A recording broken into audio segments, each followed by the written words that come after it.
WRHU Hempstead, my name is Julianna Iovino, and this is Alternative Nation on 88.7 FM, Radio Hofstra University.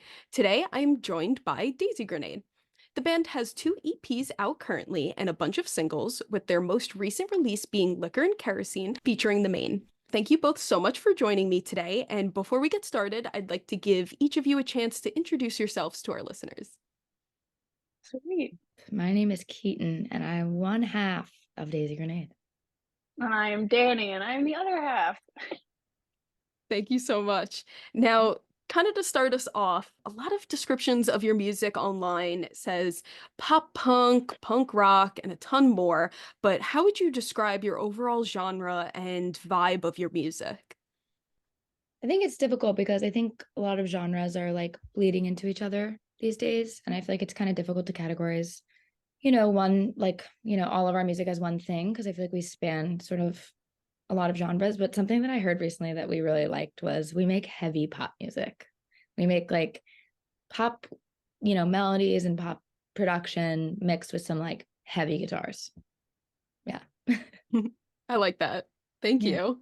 And from there, this is a question I always like to ask, but if someone was just getting into your music, what song of yours would you recommend and why? That's a good question. I feel like Cult Classic. I feel like when we wrote the title track Cult Classic off of the EP, that was kind of when we were like, oh, this sound is something special. This is something that describes us kind of wholly. And that's what Yeah, I would send to them right now. that like lyrically kind of exemplifies like what we're trying to do also.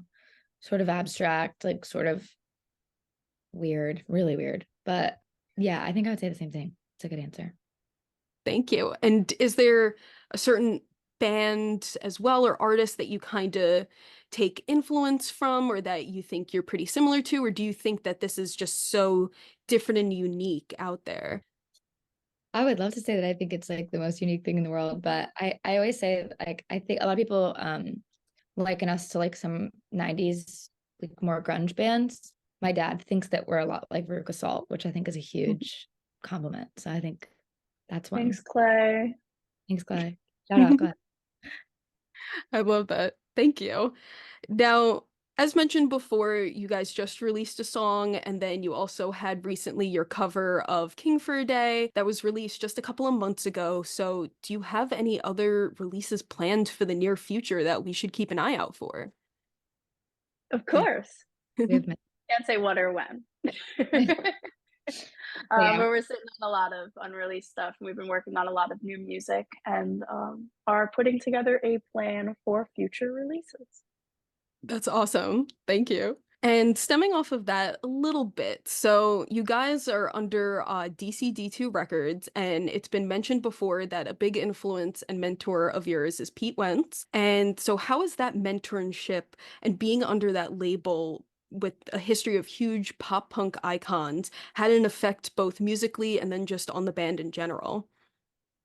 Oh, it's so great. We're so lucky to have Pete and call him a friend as well as a mentor. And he's been with us from the very beginning when we were playing like every small club in New York. So seeing like having him be able to watch us grow and sort of know now so intimately how to talk to us about our creative process and all of that has been really awesome. And we send him everything that we do and gives us notes. And like it's always just we feel very, very lucky to have him as a huge influence. And Fall Out Boy is like one of both Dani and my favorite bands. So getting to like be on tour with them is absolutely insane. And then also just the fact that like Pete Wentz, who I think is like probably one of the best lyricists of the last decade and a half, being able to like give me notes, give us notes on our lyrics is like very crazy. Sometimes I have to like check in with that, but it's like we're just feel really, really lucky. They've done so much for us.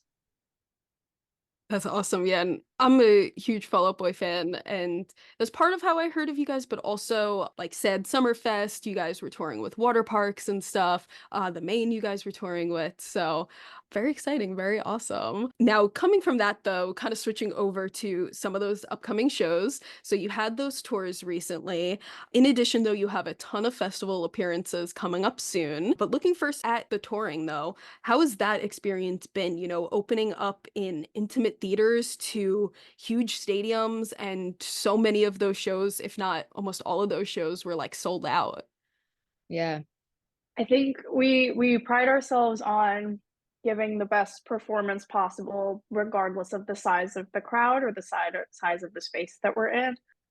So it was kind of a wild jump going from, 300 cap rooms to 2K to amphitheater, then back to 2K. We have things that we love about each kind of space, the intimacy of being able to see people's faces and really interact with crowds, and then also having to try to fill a large space such as an amphitheater and coming up like an arena. I mean, that's something we've never done before, so I'm sure we're going to learn a lot and have to adjust accordingly. But we feel very confident in our ability to perform live and give the best show possible, no matter where we are. So we're Yeah. stoked. I think ultimately, like Dan said, like you really do sort of give the same I mean, obviously things change and there's like technical stuff that changes due to like, size of the venue, but at the end of the day, like the core of the show stays the same. So it's like if you could play, a 200 cap venue the same way you would play the Garden, you know what I mean? Like it should feel at its core and at its heart the same, especially like when you're opening a lot of the time, you're really early, especially if you're like one of 4 bands or whatever, you're going on at 6 o'clock where the doors open 30 minutes before or whatever. So you're usually playing to like sometimes pretty empty venues, which is hard in some ways, but also like very cool because the people that do show up for those really care, and you really get to connect with them even in those massive spaces. But just learning to not let the size of a crowd or the size of a venue affect the way that you perform is massive, and we've learned that so much this year. I think that's been one of our biggest lessons this year for sure. Yeah, I love that. Thank you. And I know definitely for me, like, that's a great way that I find new artists, is these openers and everything. Like, I know other people that I've spoken to on the show and everything. I'm like, oh yeah, like I saw you open for so and so, like you guys, it was Sad Summerfest and everything. Cause my friend and I got tickets. We had to drive because it was the one in New Jersey. So we had to drive I'm on Long Island. So from Long Island to the New Jersey It venue. was hot that day. Mhm. So It was so hot that Yeah. day. that was Thank you for one being where there. it was so early in the day. We played at like 2 p.m. Mhm. a billion degrees outside. And there was probably like, I think in the space, it felt to me when I walked out there, like there were like 40 people in a 20,000 seat amphitheater. I think there was probably more around like 300 or 400, but because it was so spaced out, that felt so crazy. And it was the last show of like a long run that we had just done where we did Fall Out Boy and then we flew to Sad Summer. And so that was like a big one where I was kind of like, oh, like we have to go out there and give the same show. It's a billion degrees. It feels empty. And it wasn't. And what was so beautiful about that was that those 300 or 400 people that were there, we felt like we got to give them a show. Like there were people that we knew in like the 3rd and 4th row. People were coming down the aisles that we knew. And it was like, that was like very special, very cool. I'm glad you were there. Yes. That's what I think, like, especially festivals and stuff is also another amazing way to hear other artists and everything. So, but yes, it was very hot that day. I felt like I was sticking to my seat. Like everyone, wow, we were not expecting this. Yeah. But from that as well, though, is there one that you prefer over the other? Like, did you like this festival experience a little more? Do you like doing openings for shows more? I think it's nice when you can get to know the people that you're on tour with. You know what I mean? So when you have kind of a longer run and you can really like root together as like a family is really nice. And we've just been so lucky with the tours that we've been on where we've just been such great people. But I love doing festivals too. I mean, Sad Summer was, I think, our first festival, right? Yeah. Yeah. That was just a different thing, obviously, because they had been, most of the bands had been traveling together for like several weeks at that point. So we kind of came in and like had to try to like jump in at the end. But it was really fun. We met some people on that tour that we like became very good friends with. So it's like, they're just different. I don't necessarily prefer one over the other. It's just, they're just different. But I do really like to get to be able to go on those long runs with people where you really get to know someone and like you come away with, people that will be in your life for a long time, hopefully. think that's very fun. I'm super excited to see what So What Fest is gonna be like, just because it's like a literal single day with a bunch of artists, and then obviously When We Were Young is gonna be cuckoo bananas. So I don't even know what I'm not trying to even think about it because it's just gonna be a wild experience all over the place. So I'm just It's gonna hard to even like, yeah. not Yeah, think for about it. sure. I'm just gonna show up and do it. And meet as many people as we can. Now, I do have a question about When We Were Young, but I'll get to that in just a second. For right now, though, is there a certain memory or something on these long tours that just is really special to you? I have one. I have one that makes me like tear up when I think about it. Our drummer, his name is Pete Lazorchik. He's incredible. And he's been with us from the very first show we ever played. He's actually the only one of our touring band that has been with us from the very, very beginning. Aw. And everyone was so nervous on that first Fall Out Boy date because it was just something we'd never done before. Like, there were so many people, like my stomach actually like just churned thinking about it because I was so nervous. I like turned to Dani before we went out and I was like, I'm gonna throw up. I didn't, but I thought maybe I was going to. And then after that, like everything just kind of just slammed together. We had, it was just all of our friends, and we had our friend Andy doing front of house who had never mixed in a place that big, and just like it just worked out. Like it went super well. Pete, Andy, and Patrick Sump were all watching us from like side stage, and I like remember I turned and I looked and I saw them. My favorite thing, like it was one of my favorite memories of the year, was we came back into our green room. Everyone was kind of like coming down from it, whatever, and Andy Hurley came into our dressing room. And he was like, walked up to Pete, our drummer, and was like, hey, man, I just want to say, you're a really good drummer. And they like shook Aw. hands and talked. And I watched the whole thing. And it was the first time I was just like, oh my God, it made me cry. Cause I was like, Pete has been, watching Andy since he was a baby, and like, just idolizing him, and the fact that he like walked in and like made a point to just be like, hey, man, I think you're a really good drummer, was just like too much, sent me over the edge. So Oh, I that's love I think my favorite Very memory sweet. so far. that's Did you have one? amazing. We had a series of mine is as heartfelt but a different kind. We had a series of diabolical events happen with the van towards the end of that tour. Just like flats and brakes going, and the entire van breaking down, and No, yeah. having to switch to a rental car and a box truck because the van was no longer in commission, and like being on the side of a cliff with no like guardrail. We just went through a series of the craziest events, and we did not miss a show, and we made it out unscathed, and we like supported each other and like got each other through it and laughed about it. And I was just like, oh, this is my family. I was just so like, I was like, this is it for life, man. Like this is, and When that it was, happened, we had to switch over to like, we did Sad Summer out of a box truck, and what was it, like a Suburban? yes, it was a like windows tinted white White Suburban. It was Suburban. And we had to split crazy. up because there were two vehicles, like two people had to be in the box truck, and like I think there was like 7 of us, so like 6 people in the Suburban, which was just like hilarious. We're like rolling up to this festival we never played before, no van, no trailer, like all of our stuff in the box truck. And Dani and I were like going up to like get the rental. We'd flown from Denver to Virginia to meet at the first Sad Summer date. We had hired someone to drive the box truck from Denver to Virginia. It was just like a nightmare. And we like go up to the counter to like rent the Suburban, and we started doing this thing where we'd be like, you know what, like I think it's gonna all go to plan. I think we're gonna have no issues, and I think the plan's gonna go exactly as we planned it because we're so lucky. And it just like that was like our just like motto for the rest of the tour, was just like, this is the plan. And when everything did go wrong and anything did go wrong, we're like, nope, it's all in the plan.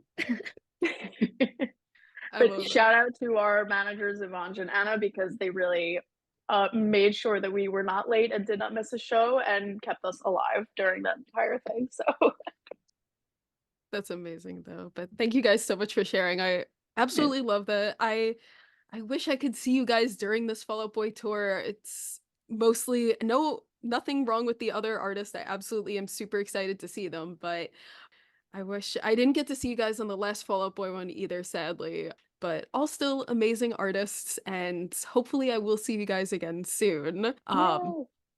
But going back to the topic of when we were young, so a huge congrats for you guys for that. I know that was a very big thing. And I heard the news and I was so happy because you guys totally deserve that, but also because that had been such a big controversy with when we were young because they were not including non-male fronted artists and everything. So this is a little more a serious question, I guess, but do you feel that this is an issue you're facing within the genre of non-male artists, like not getting this recognition that they deserve or anything? I think it's less, we've been very fortunate. I do think that misogyny in this scene and women and non-male people not getting their flowers is, a huge problem. I think it's very cool to have a festival that big, have criticism and then listen to it.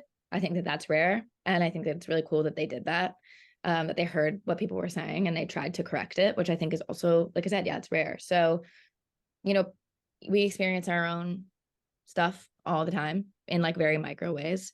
We have a team that is, I would say, largely constructed and made up of women, which I feel very lucky to have. And so they all understand that and are very aware and do their best to protect us from any of that.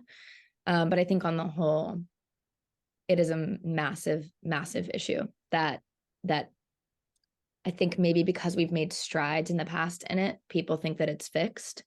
And Paramore was the first female fronted band to ever win best rock album in 2024.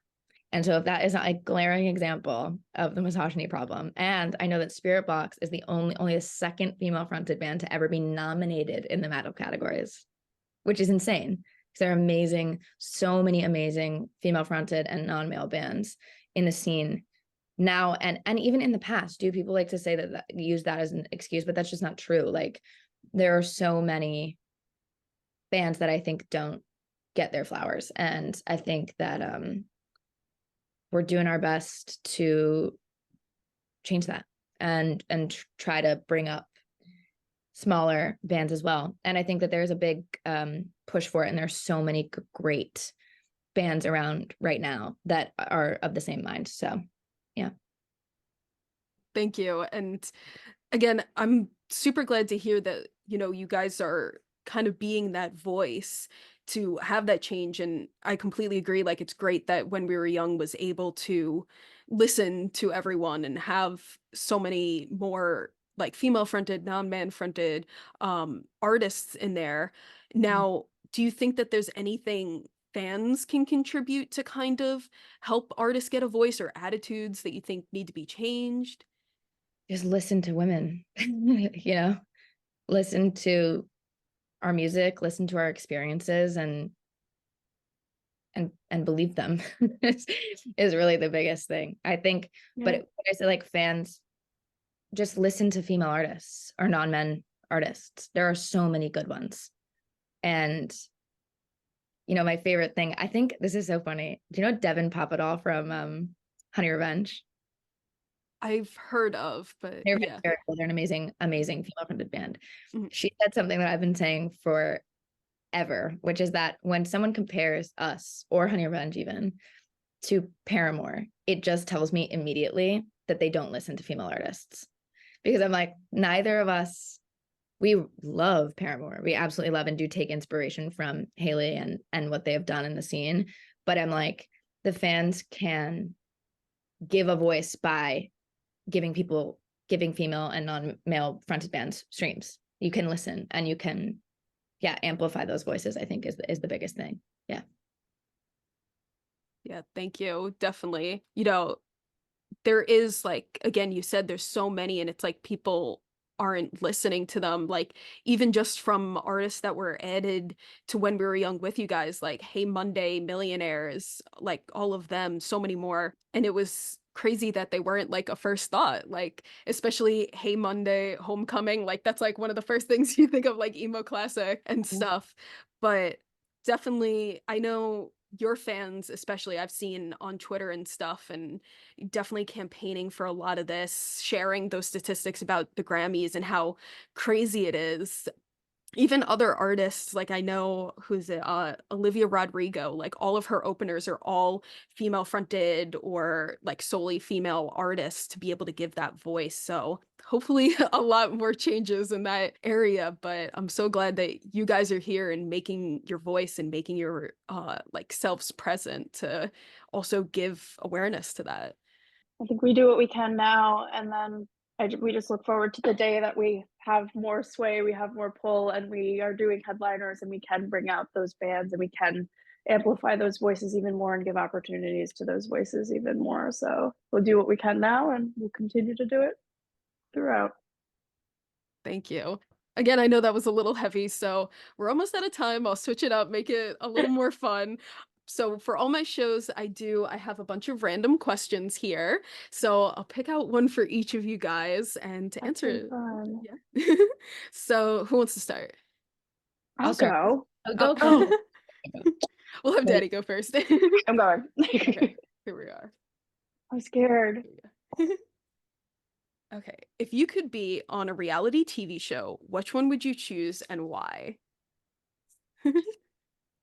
I feel like I know. This is okay. I don't know if this is a reality. This isn't a reality TV show, but I'm gonna answer Yeah. anyway. I want to. I want to go back in time and be on Double Dare 2000 so bad. I don't know if you know what that is. It Yeah. is more a game show than a reality TV show. I don't watch reality TV, so I have no knowledge in that category. But as far as me being myself, having to do silly things on TV, I would love to be on Double Dare 2000 with slime and all of it from Nickelodeon.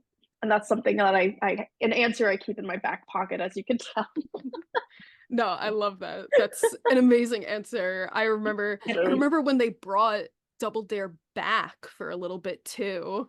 Don't get me started. Don't get me started. I have so much love in my heart for Double Dare 2000. No, I love that. Thank you. Of course. I don't know what that is. Am I stupid? Oh, did you not watch Nickelodeon as a kid? Not really. I'm also showing my age here a little bit, so. I'll have to look it up. Yeah, it was like a big thing and like it would be like randomized like different things that you had to do, right? Yeah, and then there was the Getting slime there. aspect. I'll send you some clips. This one. I'm dead. That's so funny. You should definitely look up too, just because it also came up, but Pete was on the Double Dare when it came back, so you should definitely look Oh my at god, you're Oh my so God, right. What I'm doing. Oh, you're so right. It's so funny. Yeah. That's so funny. So I highly recommend checking that out. Here, we'll head up to the other question as well. So, okay, least favorite music genre and why? God, I don't know. I can pick another one if you need. I don't know. My like go-to answer would be country, but that's actually not true. I actually really like a lot of country music. So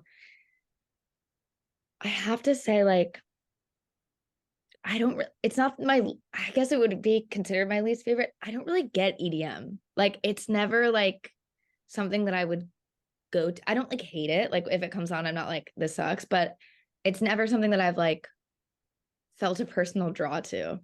I like listening to, I don't know. Yeah, I guess I would say EDM. That's not my vibe. No, I totally get that. I have two cousins that love EDM, and I'm like, this is Like, great, like party, like dancing, but I don't know if I would like I don't sit think I in would my ever, car. yeah, go and like seek it out. Yeah, So sorry. exactly. No, I totally get that. But thank you guys so much for that. And before we end off, is there anything else that you would like to say to our listeners? Stream Liquor and Kerosene featuring the main. And go watch the video. There's a video on YouTube, full song. So go watch it. Awesome. Thank you guys so much for joining me today. This has been you. Alternative Nation with Daisy Grenade. I'm Juliana, and make sure to tune into Alternative Nation every weekday from noon to 3 p.m. on 88.7 FM, Radio Hofstra University. Thank you.